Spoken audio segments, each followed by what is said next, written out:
이재명! 자, 이재명! 이재명! 이재명! 이재명! 이재명! 네, 우리 후보님만 빼놓고 아래로 모시도록 하겠습니다. 행복한 대한민국 2% 물가 관리. 네, 오늘 춘천에 또 특별한 손님이 이재명 후보를 만나러 왔다고 합니다. 강원도에 살고 있는 토리와 뭉치입니다. 우리 토리와 뭉치 반려견 특보 토리와 뭉치를 큰 박수로 환영해 주시기 바라겠습니다.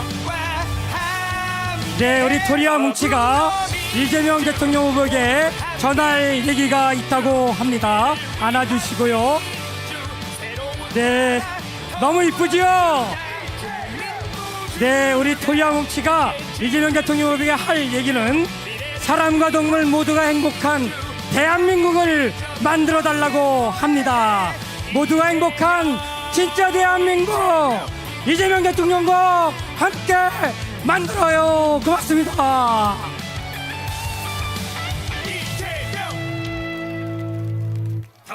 더불어민주 모두 함께 민주 국민을 위한 민주 새로운 나라 더불어민주당 국민 네, 함께 지킨 민주 미래를 위한 민주. 너무 순합니다. 우리 잘생겼고 강원도는 생명과 자연의 수도입니다. 사람과 생명, 사람과 자연, 사람과 동물이 평화롭게 잘 살 수 있는 우리 행복한 대한민국 이재명과 함께 만들어 나가겠습니다. 여러분, 다시 한번 뜨거운 토리와 뭉치에게 고맙다는 말, 뜨거운 환호와 박수 부탁드립니다. 네, 안녕, 고맙습니다. 국민 여러분, 많이 기다리셨습니다. 내란 정책, 경제회복, 국민통합, 진짜 대한민국을 만들 이재명 대통령 후보의 공약 발표와 연설 있겠습니다. 여러분, 뜨거운 마음으로 환영해 주시기 바라겠습니다. 춘천 시민 여러분, 인사드립니다. 더불어민주당 대통령 후보 이재명입니다. 지금은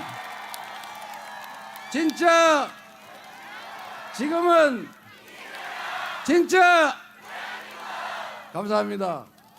오늘 여러분들을 뵈니까 새로운 나라가 확실하게 열릴 것 같습니다. 우리 최근에 보기 어렵던 분들이 많이 나타나셨는데, 우리 우상호 전 의원님 좀 전에 보이던데, 네, 우상호 의원님이 원래 고향이 강원도 철원, 네, 철원 분이시군요. 네, 우리 접경 지역에서 어릴 때 고생했을 것 같습니다. 우리 허영우 의원님하고 유정배 우리 지역위원장님, 근데 유정배 지역위원장님도 상당히 훌륭하게 준비된 충직한 일꾼, 유용한 도구인데 왜 안 쓰셨어요? 다음에는 잘 부려먹기 바랍니다. 우리 두 분도 한번 박수 한번. 어디 가셨나?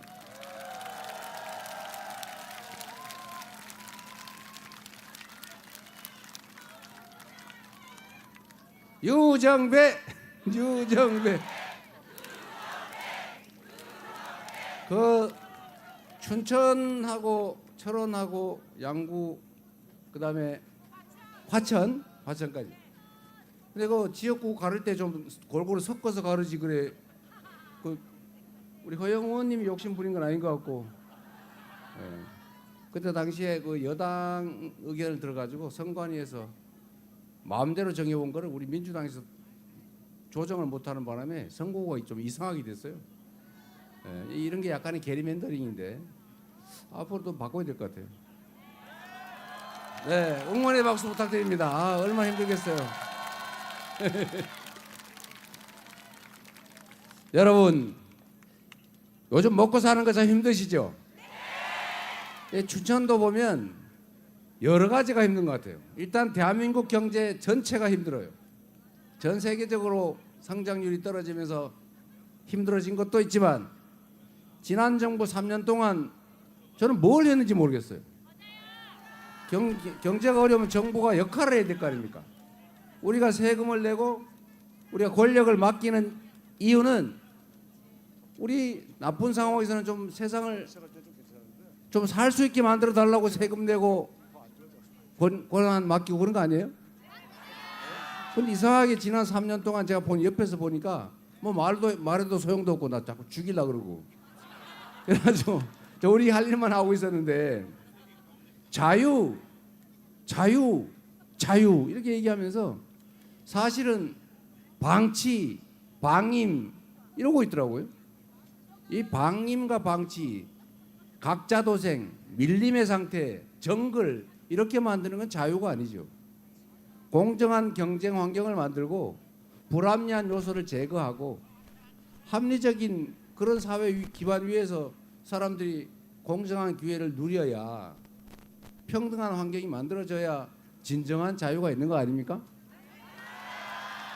이 자유라고 하는 것은 굶어 죽을 자유 이런 자유가 아니에요. 싸구려 유통기간 지난 식품을 싸구려로 사 먹을 자유 이건 자유가 아니죠. 고리대금업자한테 연 3,000% 이자를 뜯길 자유 그런 건 자유가 아니죠. 뜯기지 않게 해줘야죠. 누구나 최소한의 금융을 이용할 그런 기회를 줘야 진정한 자유 아닙니까? 유통기간이 지나서 병 걸릴 가능성이 있는 그 위험을 감수하게 하는 게 그건 자유가 아니죠. 그거는 고통을 어쩔 수 없이 감내하게 만드는 방치죠. 싼 음식, 유통기간 지난 거를 더 싸게 사 먹을 수밖에 없는 상황을 만들지 않는 거 이게 정부의 역할 아닙니까? 고리대금업자한테 고리를 뜯기지 않고도 금융을 이용할 수 있게 만들어 주는 것 이게 정부의 역할이죠. 경기가 너무 과열되면 눌러주는 것처럼 경기가 나쁘면 세금으로 아니면 맡긴 권한으로 부양을 해줘야죠. 그래서 이 진폭을 줄여줘야 되는 거죠. 이게 정부의 역할인데 이 지난 3년간 정부가 한 일을 보면 그냥 자유 노래는 부르는데 실제로는 방치해서 진짜 자유를 대부분의 국민들에게서 뺏어버렸죠. 정부 역할을 포기해버렸다. 그러면서도 권력은 남용해서 정적 제거하고 누구 죽이려고 그러고 야당 말살하려고 그러고 심지어 마지막 단계에 가가지고는 아이고 야당 귀찮다. 국가 권력을 아예 내가 다 가져버려야 되겠다. 뭐 선거는 무슨 선거냐. 아예 그냥 군인 통치를 영원히 해가지고 내 죽을 때까지 그 다음에는 우리 아내한테 물려주고 그 다음에는 자식한테 물려주고 아예 그냥 나라를 내 걸로 만들어야 되겠다. 이런 생각으로 비상계엄을 선포해서 군대 동원해서 국민들에게 총구를 들이댔지 않습니까? 이런 상태를 방치하면 안 되겠죠. 다행히 지난 12월 3일 밤에 우리 국민들이 열심히 목숨 걸고 장갑차 맞고 소총 부여잡고 말렸고 그리고 치열하게 광장에서 싸워서 결국 탄핵 의결하고 당시 여당이 극렬하게 반대했지만 결국 파면하고 또 석방되고 말았지만 여하튼 구속해서 기소하고 재판받고 있지 않습니까? 그러나 이게 끝입니까 여러분? 끝이 아니죠.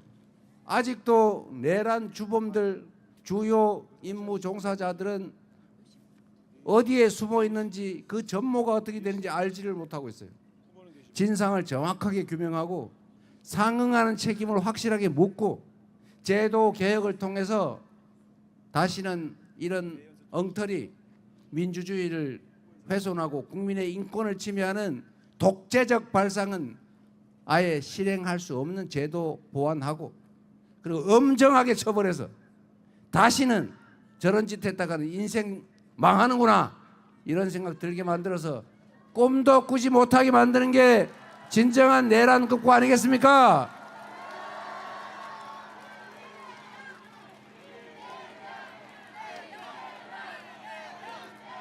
그래서 이 나라가 제자리를 잡으려면 일단 내란 극복은 기본이죠. 내란을 극복하고 민주주의를 회복하고 국민이 주인인 진정한 민주공화국을 다시 시작해야 되지 않겠습니까?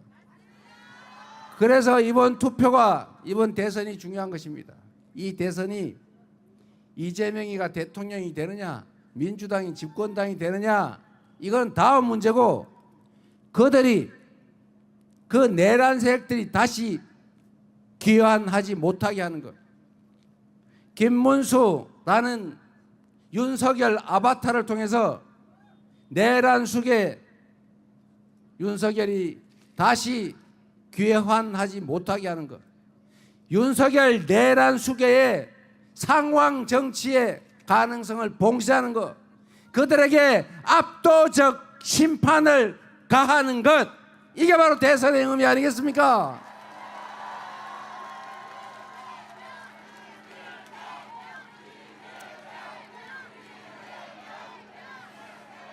그리고 여러분, 국가가 존재하는 이유는 국민의 생명과 안전을 지키고 국민들이 서로 믿고 합리적으로 예측되는 사회 속에서 규칙을 지켰다고 손해보지 않고 규칙을 어겨서 이익 볼 수 없는 그런 질서 있는 세상을 만드는 것. 그리고 그 속에서 우리 국민들이 지금보다는 더 나은 삶을 살 수 있게 하는 것. 즉 민생을 개선하는 것. 그리고 그 민생의 가장 핵심이라고 할 수 있는 경제를 살리는 것. 이게 바로 정부가 해야 될 제일 중요한 3대 책임 아니겠습니까?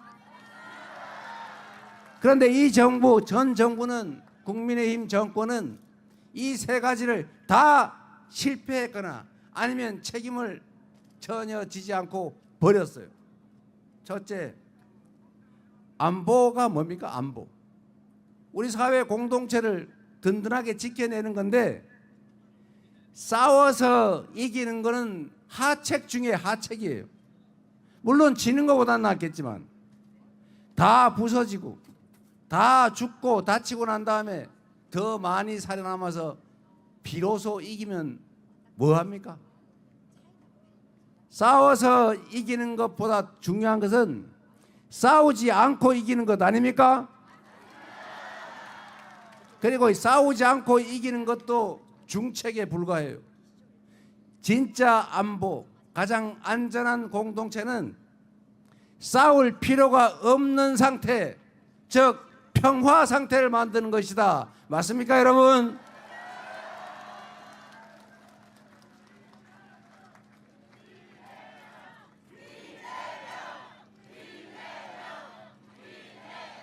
아무리 비싸고 더러운 평화라도 이긴 전쟁보다는 낫다. 동의하십니까? 그런데 이 국민의힘은 지금도 마찬가지인데 평화를 지킬 생각을 하는 게 아니라 평화를 훼손해가지고 안보를 훼손해서 자신들의 정치적 이익을 챙겨요. 북풍 사건 기억나십니까? 총풍 사건 기억나십니까? 심지어 작년 12월에 비상계엄을 선포하려고 명분을 만들어야 되니까 강대강 대치 전략을 계속 구사하고 북한을 자꾸 자극해서 군사 충돌을 유발하는, 즉 남쪽에 대한 우리 대한민국에 대한 군사적 공격을 유인하는 외환 유치해제, 이런 행동을 하는 정권 아닙니까? 보수는 안보를 잘한다고요? 천만에 만만의 콩떡이죠.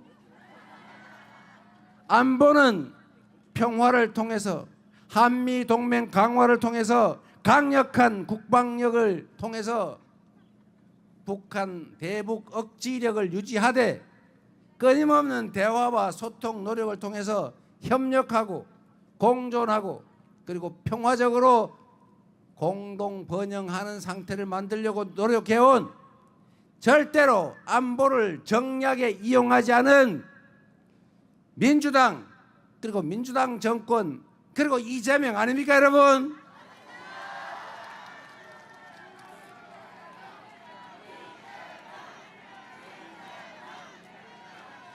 그런 걸 보면 확실히 안보는 민주당이죠. 그리고 여러분 이 안보는 대한민국 경제와 아주 밀접한 관련이 있어요. 우리 모두 알고 있지 않습니까? 휴전선에서 자꾸 티격태격하고 전쟁 발발 가능성이 높아지면 이 국제화된 사회 세상에서 외국인 투자자들이 철수해요. 신규 투자를 망설여요. 주가가 떨어져요. 수출이 잘 안 돼요. 똑같은 조건이면 안정된 나라하고 하지 전쟁 나가지고 언제 생산 기반이 무너질지 모르는 그런 나라의 기업하고 가능하면 피하려고 하겠죠. 그래서 안보가 곧 경제고 평화가 곧 밥이에요. 맞습니까? 그리고 우리 기억해야 됩니다. 평화가 구축될 때 이 휴전선에 접한 강원도, 경기 북부 이쪽에 경기가 좋아지고 하다못해 땅값도 오르고 관광객도 많이 오고 그러지 않습니까? 평화가 곧 경제라는 사실을 이 접경 지역은 더 잘 느낄 수가 있죠. 그런데 접경 지역일수록 왜 요새는 많이 바뀐다고 하긴 하던데 왜 그럴까? 뭐 우리가 충분히 준비하지 못하고 또 충분히 설득하지 못하고 충분히 소통하지 못해서 그런 걸로 알고 더 많이 노력하도록 하겠습니다.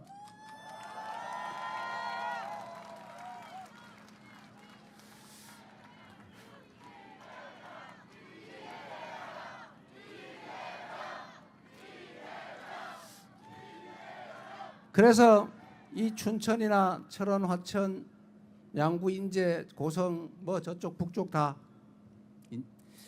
이게 한반도의 분단 그리고 이 대한민국의 안보 때문에 정말로 특별한 희생을 치러왔잖아요. 제가 아까 얘기하다 말았는데 춘천이나 이 접경 지역은 대한민국 경제를 이 전 정권이 국민의힘이 관심 없이 내버려 두는 바람에 경제가 전체적으로 나빠지니 1차적으로 피해를 입고 두 번째로 피해를 입는 게 지방이라고 피해를 입었지 않습니까? 대한민국은 자원이 부족하고 기회가 부족하다 보니까 소위 불균형 성장 전략 아니고 그냥 일상적 용어로 하면 몰빵 전략을 통해서 수도권 대기업 몇 개, 특권 계층 몇 사람 여기에 집중적으로 기회를 주고 몰아왔어요. 그래서 효율적으로 빨리 성장했어요. 그리고 분수 효과라고 거기서 떨어지는 떡고물 비슷한 이익으로 많이 국민들이 혜택을 봤죠. 이게 대한민국 성장에 상당히 큰 효과를 봤는데 이제는 그게 한계에 도달했어요. 춘천에는 땅 한 평이 아마 뭐 100만 원, 200만 원이면 웬만한 임야 뭐 공장 지을 만한 땅 구할 수 있을 것 같은데 저 서울 경기도 일대를 가면 개발도 아예 못하는 임야가 500만 원씩이에요. 아파트 한 평에 막 3억 가까이 해요. 그런 지역에서 국제적 경쟁력을 가질 수 있겠습니까? 막 미어 터지고 있어요. 거기는 무슨 GTX 노선 하나 만드는데 7조 원에서 막 12조 원씩 들어요. 이 춘천 강원도는 500억 1000억이 없어가지고 손가락 빨고 있는데 이 불균형 성장 전략 때문에 이 강원도나 저기 뭐 충청도, 저 경상도, 전라도 이런 데는 소외됐지요. 또 이 춘천 같은 데는 접경 지역이라서 대한민국 안보를 위해서 개발 제한, 기업 입주 제한, 상수원 보호구역 제한 뭐 이런 것 때문에 사실은 또 한 번 규제를 당해서 이 삼중의 피해를 입고 있는 겁니다. 그래서 대한민국은 저는 그렇게 생각해요. 제가 수도권의 시장 그리고 경기도지사를 하면서도 수도권 규제 완화 이런 거를 여당 정치인들이 막 외칠 때 제가 언제나 반대했어요. 수도권 규제 완화해가 수도권으로 막 몰려가 나라 뭐 망칠 일이냐. 이제는 수도권 집중을 완화해야 된다. 지방도 함께 사는 균형 발전 전략으로 대전환을 하지 않으면 대한민국이 더 이상 지속적으로 성장할 수 없다. 똑같은 재정 지출을 하더라도 서울에서 거리가 먼 데는 인센티브를 더 줘야 된다. 아동수당을 주더라도 거리에 따라서 인센티브로 더 줘야 된다. 이재명에게 기회를 주시면 이 거리에 따른 수도권 집중해서 소외되는 거리가 먼 지역일수록 더 많은 재정을 배분하고 정책적 배려를 하는 것을 기본적인 원칙으로 그리고 가능하면 법제화까지 할 생각입니다.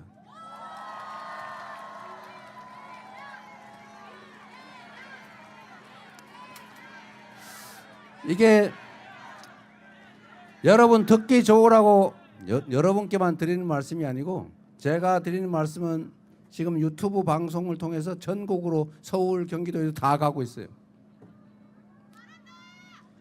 왜냐하면 이미 합리적인 서울 수도권 거주자도 알고 있어요.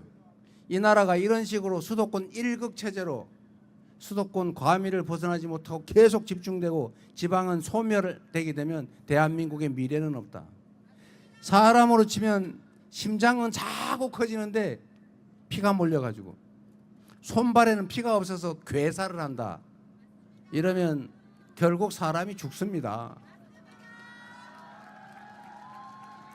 그래서 지금까지는 대한민국의 자원과 기회가 부족해서 지역, 기업, 특정 계층에게 몰빵을 해서 특권을 주고 특혜를 줘서 성장해 왔다면 지금부터는 방향을 대전환해서 공정하게 그리고 오히려 소외된 지방, 중소기업, 대기업 대비 중소기업 또 평범한 보통의 사람들 아주 좋은 교육받고 좋은 코스로 간 엘리트에게만 몰빵하는 게 아니고 오히려 거기에 더 많은 기회를 부여하는 억강부약 균형 발전 전략을 취해야 대한민국이 다시 지속적 성장의 길을 갈 수 있다. 동의하십니까, 여러분?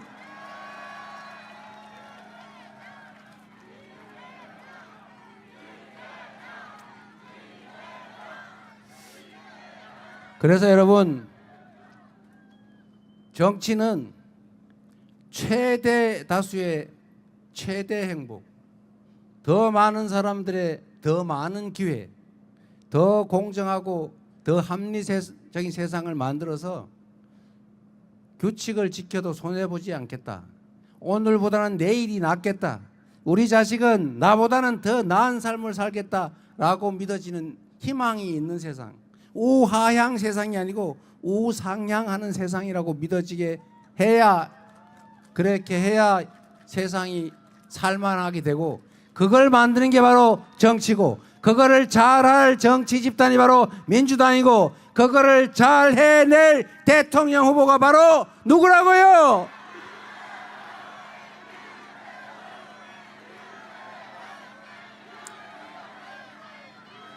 여러분, 저는 대한민국 국민들의 그 엄청난 저력을 믿는 사람입니다.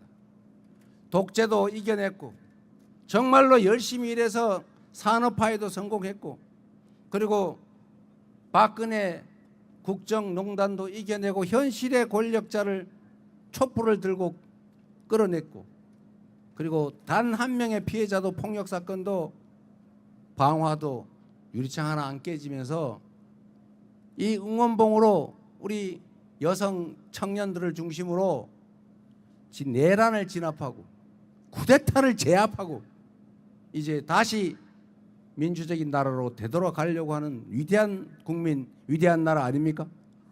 바로 여러분이 그 위대한 국민들 아닙니까?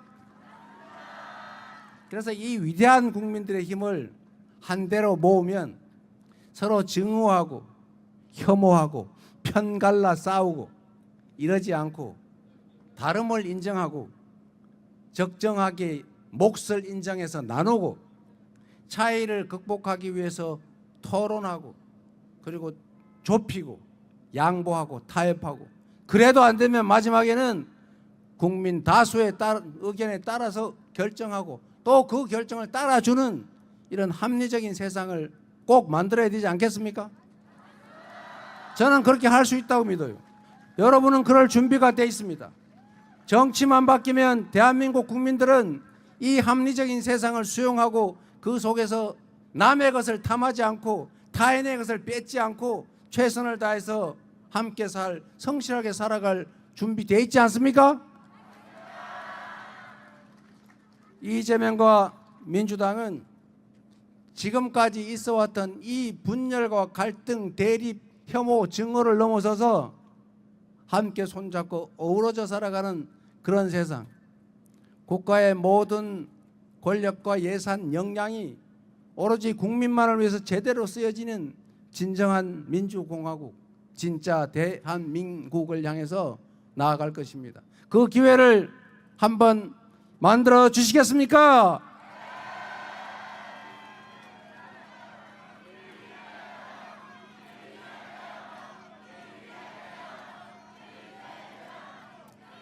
공정한 나라가 되어야 되는데 제가 가진 아주 당연한 원칙이 하나 있습니다. 특별한 희생에는 특별한 보상을, 우리 공동체 모두를 위해서 어쩔 수 없이 특별한 희생을 치르는 사람들 또는 지역이 있어요. 안보를 위해서, 대한민국 모두의 안보를 위해서 군사 규제를 감수하는 지역,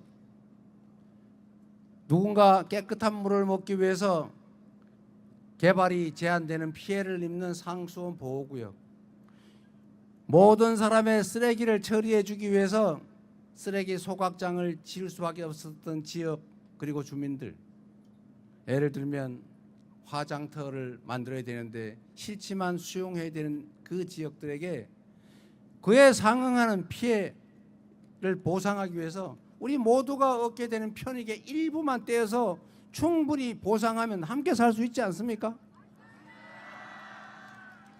접경 지역에 대해서 지금까지의 희생엔 대책이 없지만, 그러나 이제 그런 특별한 희생을 강요하지 않고도 충분히 함께 살아갈 수 있을 만큼의 역량이 되는 대한민국이다. 그래서 이런 전체를 위해서 소수가 특정 지역이 희생되지 않게 하고, 희생이 불가피하다면 상응하는 보상을 반드시 해서 억울한 지역도 억울한 사람도 없는 그런 대한민국 꼭 만들겠습니다, 여러분.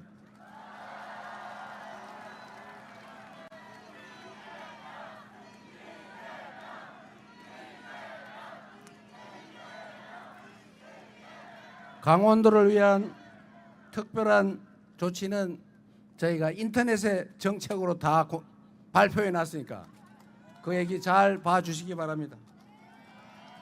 어쨌든 강원도의 특성을 고려한 관광 인프라 확충이나 교통망 확충을 통해서 문화 관광 벨트로 만드는 것, 그리고 천혜의 자원을 활용한 동해안 지역의 수소산업 발전이나 또는 해상풍력, 에너지 산업, 재생에너지 산업, 이런 강점을 가진 산업들이 특별한 지원 속에 새롭게 입주할 수 있도록 국가 정책을 제대로 정하겠습니다. 그리고 여러분, 희망을 가지면 좋겠습니다. 똑같은 조선에서 백성을 수백만을 죽음으로 몰아넣은 선조 같은 무능하고 무책임한 왕도 있지만, 그 똑같은 조선에서 누구나 인정하는 동아시아 최대 부흥을 이뤄낸 정조 같은 애민 군주도 있지 않습니까? 지난 3년에 역사의 가정은 없지만 만약 이랬더라면 한번 생각해 보면 한 번의 선택이 얼마나 중요한지, 한 사람의 리더가 나라를 흥하게도 나라를 망하게도 할 수 있다는 사실을 우리는 체감하지 않았습니까? 그러면 최소한 국민에게 충성하는 충직한 일꾼, 그리고 살림을 잘할 유능한 일꾼, 그리고 그 유능함이 이재명처럼 성남시, 경기도 민주당을 통해서 검증된 사람을 쓰면 이 나라도 지금보다는 훨씬 나아지지 않겠습니까?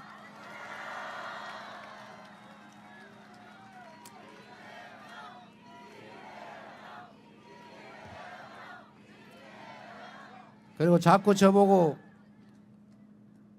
무섭다고 그런다는데 저 무서운 사람 아닙니다. 그래서 제가 조금 전에 어디 방송을 하면서 저보고 자꾸 무서워한다 그러길래 왜 무섭다고 그러는지 한번 물어봐라. 그랬더니 이유는 정확하게 모르겠는데 독재를 할 것 같다. 아니, 구체적으로 어떻게 했다는 거냐? 구체적인 건 아닌데 그런 생각이 든다. 제가 그래서 설명을 해드렸습니다. 여러분도 설명을 해주세요. 저는 여러분 많은 분들이 아시겠지만 초등학교밖에 졸업 못했고 돈이 없어서 중학교도 못 가고 어머니 손잡고 아침에 공장으로 출근했습니다. 그리고 그 엄혹한 환경에서 장애인이 되기도 했고 그리고 쓴맛 다 봤지요. 그러나 최선을 다해서 일단 탈출했고 그래서 대학 가고 사법시험 합격하고 다시 또 내가 태어났던 그 웅덩이로 되돌아갔습니다. 그리고 그 속에서 끊임없이 기득권자의 길이 아니라 기득권에 피해 입는 힘없는 서민 우리 다수 대중 속에서 함께 살았고 또 그들의 소중한 주권 행사를 지원했고 그러다가 방법이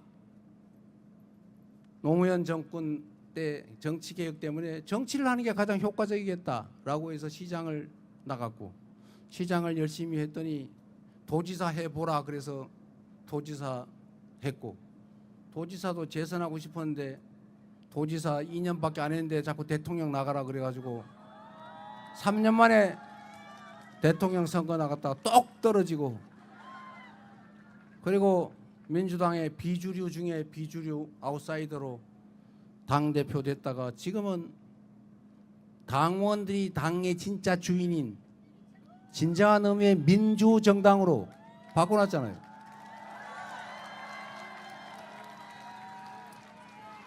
우리 국민들께서 저 이재명에게 기대하는 바는 저는 그런 거라고 생각해요.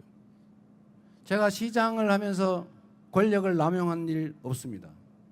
업자 개인적으로 만난 일도 없고 10원짜리 아니라 1원짜리 하나 받거나 얻어먹은 일도 없고 얼굴도 본 일 없습니다.